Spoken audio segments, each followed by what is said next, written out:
Well, we're in this series, near the end of the series, called Back to Basics, back to the basics of the Christian faith. And kind of started off the year that way and just have kind of worked through the last couple of months. And one of the things we kept talking about was that, with the basics of something, whether it be a sport or even in the business sector and companies, the basics of something is something that you have to be very good at. It's something you have to master. It's something that you have to put emphasis on and prioritize, because you're never going to get that much better until you do master the basics. That's what you have to be good at. That's where you have to start. We talked the other week about how a company has to maintain its basic focus, and that when they get off track and they don't, then things become a problem. And I used the example last week, of like Nike. Nike is always going to be known for shoes, and so that's how they have to put their focus. That's the basic thing they have to do well to keep their market share. But they'll also make other things like sweatshirts and sweatpants and whatever else. But as long as they keep the focus right, they'll do well. But then you have people like Coca-Cola years back. They had that focus, they had that winning brand, they had that market share, they had that big product, and then all of a sudden they decided to go with New Coke. And people just, couldn't understand that. That was a strange thing, and just kind of caught everybody by surprise. And it was a dud. It lasted like a year, year and a half. I don't know what it was, very short term. And because they got off track, they forgot what had made them so successful. That basic product and that basic service of that product that made them who they were as a company. Now, here's the thing. Whether it be something with a company and their mission, as a large thing, or maybe as an individual, something that you may be working on, you may know that you have to be good at the basics. You may know that. And you may know what the basics are. Okay, for me to be good at this, I have to be, really strong on these basic things. Whatever it might be, or a company. A company knows, okay, this has to be our focus. This has to be what we are good at. Everything else, is just an addition. This is our basic focus. And we may want to do that, and a company may want to do that, but then along the way, obstacles show up. Along the way, things that they hadn't anticipated start to pull them away from that basic work. Things that maybe they never anticipated. I'll give you some examples, and I'm sure you can give me examples. If you think about a marriage relationship, you maybe have an idea about what the marriage will be like. You may know, all right, there's certain basic things I need to do as a spouse. There's certain basic things needed for that marriage to flourish and be a good marriage. But then all of a sudden, things come up. Then all of a sudden, that obstacles come up that you never anticipated. Then all of a sudden, there's struggles that you never saw coming. And then they're there. And then you have to deal with them. You know the basic things to do. You're committed to them, but things are getting you off track. Things you never anticipated. Could be in a parenting situation. You know what it takes to be a good parent.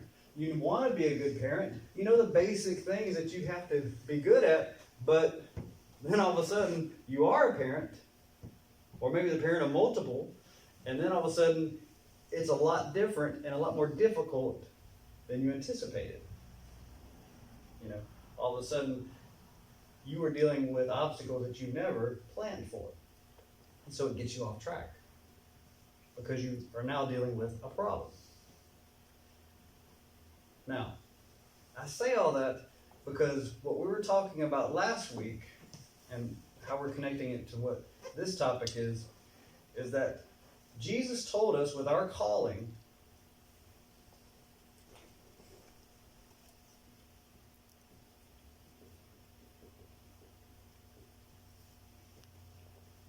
he said last week that we have a calling to a commandment and a commission. We have a calling as Christians, as people who said, we're following you, Jesus. As disciples, we have a calling to a commandment and a commission. We have a calling to a commandment and a commission. Say that with me. We have a calling to a commandment and a commission. One more time. We have a calling to a commandment and a commission. And Jesus is going to tell us today that even with that commitment to that calling and that commission, we're going to run into a problem. There's going to be an obstacle.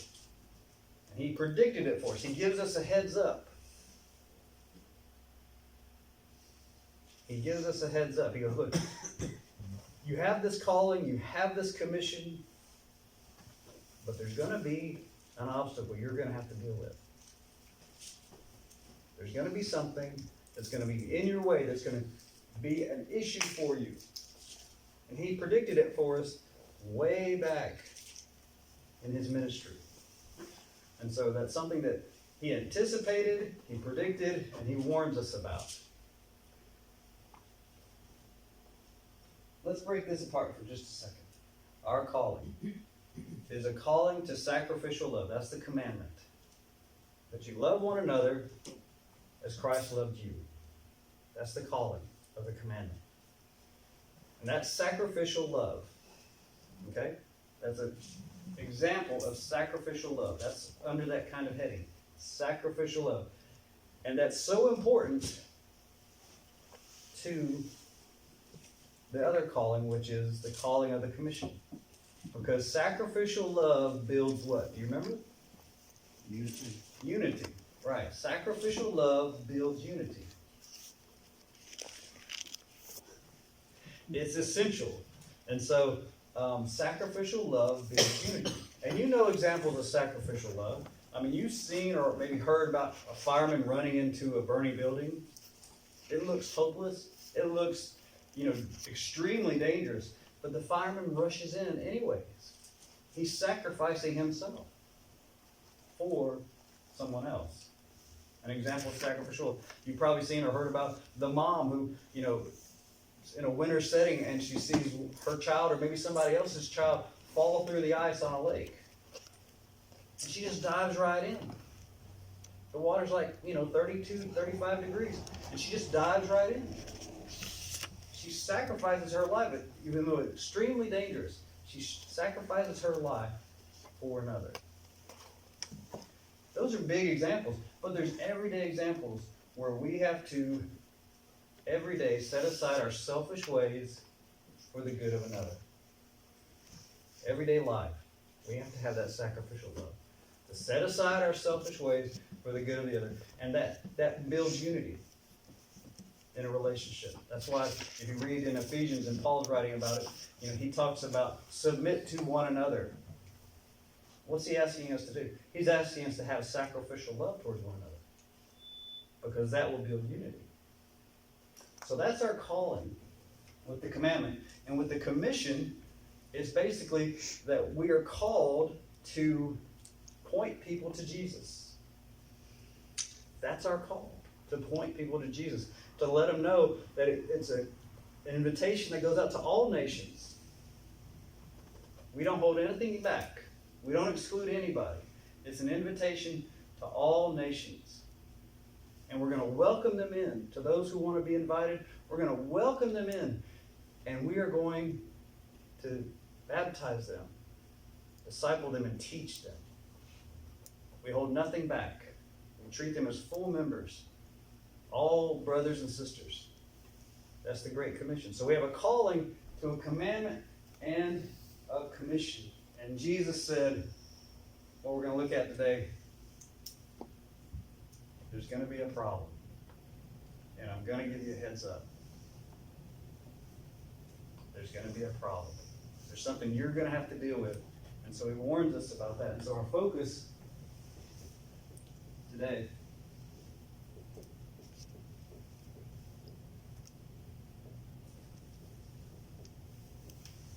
is on Jesus' warning. Our focus today is on Jesus' warning. Because we may know the calling of the commandment, and we may know the calling of the commission, but you're going to run into a problem. Maybe you've already ran into it. Maybe you're about to run into it. Whole churches have run into it. It's going to be a problem. It's going to be an issue you're going to have to think about and deal with and respond the way Jesus tells us. So that's our focus today. Jesus' warning. Say that with me. Jesus' warning. Jesus' One more time. Jesus' warning. warning. So if you're talking to somebody later on and they ask you about the message or what was going on at Glade today, we'll say, well, we had a great Sunday school class and we talked about Jesus' warning. And where we're going to go to understand this and hear from him is in the Gospel of Matthew. So if you have a New Testament, some form of another, whether it be a hard copy or maybe on a smartphone or something like that, however it might be, go to the Gospel of Matthew. And in the Gospel of Matthew, we're going to a point in time. The setting is that this is in just a few days before Jesus' crucifixion. Okay, just before his arrest. This is just a few days, so it's that last week. That's the setting. And we're going to be in Matthew 25. So get to Matthew, you'll be following along, going all the way to chapter 25. And Jesus is talking to his disciples, and he's talking to them, telling them a few parables. And the first parable that he puts emphasis on is a parable that involves the people at large. Okay? Just the common person. And he says that when he returns, it will be like the days of Noah. People are going to be going about their day-to-day life. They're going to be marrying. They're going to be having families. They're going to be doing their thing, going to work, going to school, whatever it might be. He just draws this picture of how it's going to be a very common, everyday-looking world and life to a lot of people in Matthew 24. And so he tells a parable about that. He says, it's going to be like the days of Noah. Because when the flood came, nobody expected it. When that last day was there, and it started to rain, and the end had come, everybody was surprised. And then he follows that up. And so that's a picture of people in general. And then he follows it up with something specific for his disciples. And he says to them, but don't you be surprised. You be ready. And then he uses the parable and the picture of coming like a thief in the night. Anybody remember that movie, Thief in the Night? It was like in, I think, the early 70s or something like that. Anybody remember that? It got kind of well circulated among churches. I don't know how much it did in regular theaters, but it got circulated a lot, and it was kind of, focusing on that. And that's where that title came from, Thief in the Night. And Jesus says, his people need to be ready, because he is going to come like a thief in the night. You don't know what time the thief is coming. But if you knew a thief was coming, you'd be ready. If you knew somebody was coming, you'd be ready. You'd be prepared. You would take action. You would do things to be prepared. And in Matthew 25, we're going to look at 1 to 13. We're going to look at another parable that Jesus tells us along the way. And Jesus says, then the kingdom of heaven will be like 10 bridesmaids who took their lamps and went out to meet the groom. And so Jesus is inviting us in to this parable, and he says, picture a wedding. Picture a wedding. This is like a slice out of everyday life in, that part of the world at this time. He says, picture a wedding, a Jewish wedding. And he says, and he invites us to be like one of these bridesmaids, like somebody who's a part of the wedding party. Okay? That's how he's inviting us into this parable. Now, has anybody been to a wedding in the past year? weddings have largely been called off in a lot of ways. Anybody been to a wedding this past year? Yeah, a lot of weddings haven't happened, right? They've called them off, they postponed them, that kind of thing. But that's not something that, we are seeing a whole lot of right now, but we know it's probably gonna start back up very soon. Okay. Has anybody ever been part of a wedding party besides being, bride and groom? Okay, so y'all that have done that, think along those lines and keep that in mind as we walk through this parable. So he's inviting them to take the place in the wedding party. Okay? He says, verse 2, 5 of them, so we're starting off with 10 bridesmaids. 5 of them were foolish, and 5 were sensible. When the foolish took their lamps, they didn't take oil with them. But the sensible ones took oil in their flasks with their lamps. Now, the Jewish wedding process, what that would look like is kind of a two-part thing. It's quite different from what we're familiar with. Imagine a village, and on one side of the village is where the groom lives. And let's say on the other side of the village is where the future bride lives, right? So she's there, and he's there. The wedding process was the groom has the big banquet. He has everything set up. Think of the wedding at Cana, that kind of setting. He has all that ready. He then, with his best men and whoever else in his family, will then take a kind of like march. It's almost like a parade because they're celebrating. And he will go from his home to the bride's. When he gets to the bride's home, then they go inside. They'll have the wedding ceremony, whatever other ritual. They'll go through that, and then as husband and wife, they go back to his place for the festivities. So it's kind of a two-part thing.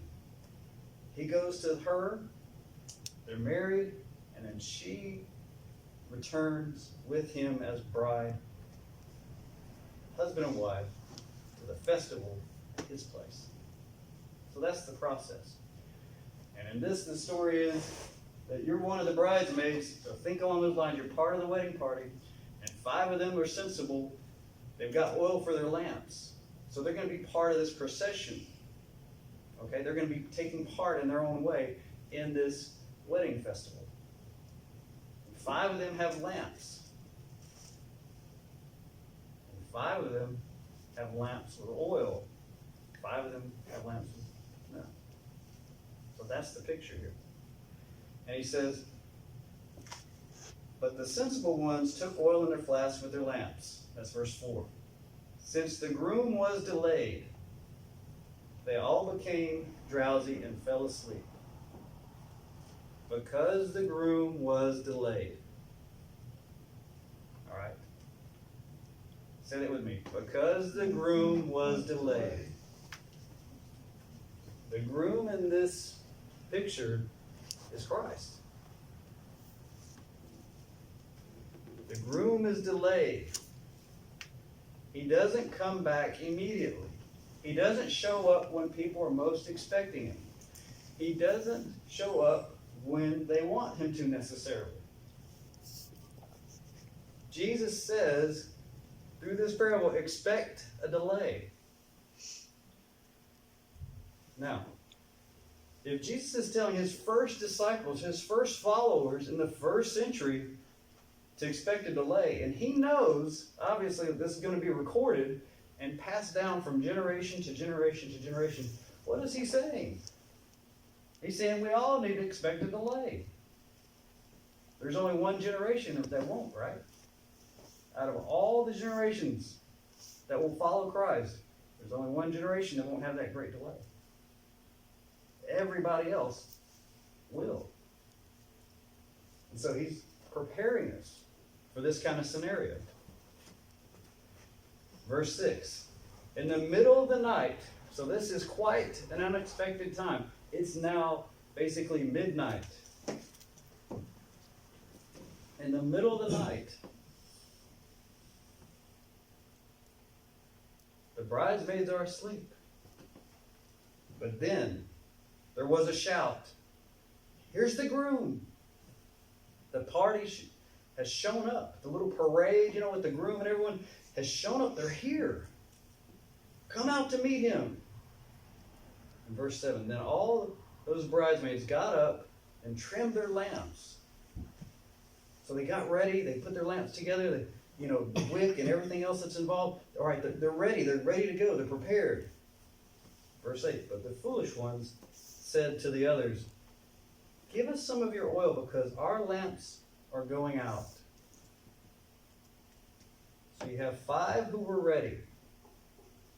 5 who were prepared no matter how long the delay. They had enough oil. You have 5 who were responsible. And you have 5 who were not. They all had the right position. They all had the same calling. They were a part of the wedding party. But 5 handled their calling responsibly. This was their calling. This was their job. This was their task. 5 handled it responsibly. 5 took their calling seriously. And 5 did not. There's a great delay. An unexpected delay. Quite a long delay, middle of the night. You got people falling asleep. Quite a long delay. So when it's time, and he's there, and the shout goes out, you got 5. And say, okay, we're ready. We've got our stuff. Let's go. This is great. He's here. We can begin. And you have 5 asking the others, can I have some of yours? Can I have yours? Can you pour some? Can I get some of your oil? 5. It's half. It's quite a big number. Think about it. Half of this whole wedding party are misfits. They're irresponsible. They have a calling, and they missed it. They have a calling, and they didn't take it seriously. They take a calling, and they didn't plan. They had a calling, and they didn't respond as they should have. And so at the last second, they're asking the others, can I have yours? Can I borrow from you? Do you have enough for me too? But we all have to respond to our own calling in our own way. And this is what it says. Because the sensible ones answered, no, there won't be enough for us and for you. Go instead to those who sell and buy oil for yourselves. And when they had gone to buy some, the groom arrived. They heard the shout. They knew he was coming. The parade, the other people in the wedding party, they're coming forward. The groom is there at the center of the attention. And they're gone, off buying oil. Because they didn't take their calling seriously. They weren't responsible with the calling that they had. And it says, when they had gone to buy some, the groom arrived, and then those who were ready went in with him to the wedding banquet. The door was shut. And it says, later the rest of the bridesmaids also came and said, Master, Master, open for us. We're ready. He replied, I do not know you. And Jesus finishes with, therefore be ready, because you don't know either the day or the hour. See, this is something we forget.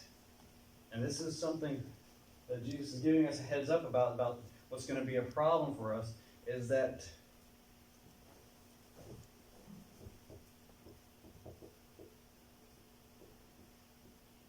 being ready, say it with me, being ready. Being ready.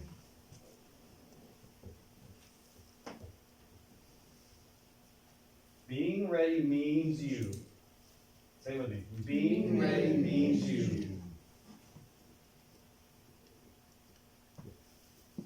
Are prepared. Say it with me. Are prepared. Are prepared.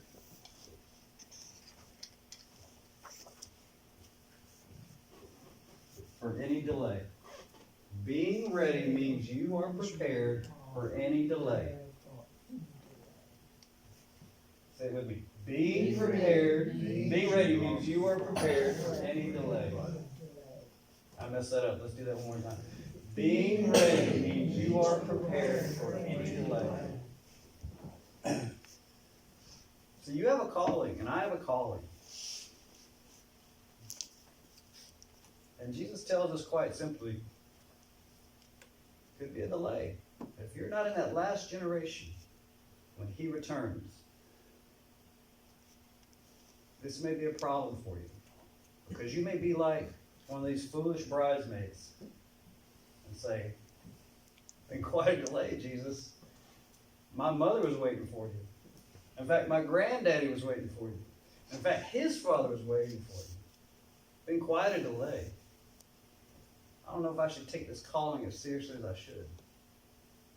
I don't know if I should give to it like I should. I don't know if I should commit to it like I should. It's been quite a delay.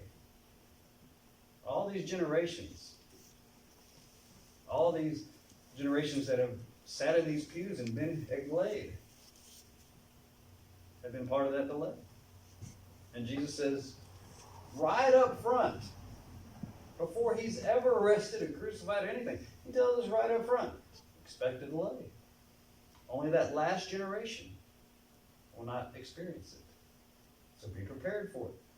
Because this may be a problem for you. It may cause you to act irresponsibly. It may cause you not to be faithful. It may cause you not to be serious. It may cause you not to be sensible, like he has called us to be with our calling. But look what the temptation is. It's been a long time, Jesus. It's been a long time. So we're tempted to act irresponsibly, to not be serious. I thought an appropriate analogy with this that some of y'all may get is, if you think about it in baseball. Let's say you're a baseball pitcher, and the coach tells you early on, you're not starting the game, but we're going to need you. In fact, I want to make sure that you pitch in this game, so be ready. Now, you don't know if that coach is going to call you in the bottom of the first or the top of the ninth or whenever that game goes. However many innings. You don't know. But if that coach tells you be ready, what do? Do you just sit in the dugout chewing gum? What do? Warm up. You keep warm. You're throwing pitches. You're practicing. You're acting like you're out there already. Why? Because you're taking it seriously. The coach said he's going to call on you. So you don't just sit back on a bench and watch the game. No, because you know any moment that it's there for you. That any moment that coach could say, you know what? You're up. I got your number. Go on out there. Take over. Because being ready means you are prepared for any delay. You can't tell the coach in the 8th inning, I wasn't ready, it was taking so long. Coach said, I told you to be ready. I told you. I needed you. I wanted you out there. I told you to be ready. Saying that it was just such a long delay and so you didn't do anything to be ready is not an excuse. This is what we have to keep in mind. Because we know the calling, and it's a basic calling for us. Our calling of sacrificial love, that commandment, and our calling to the commission.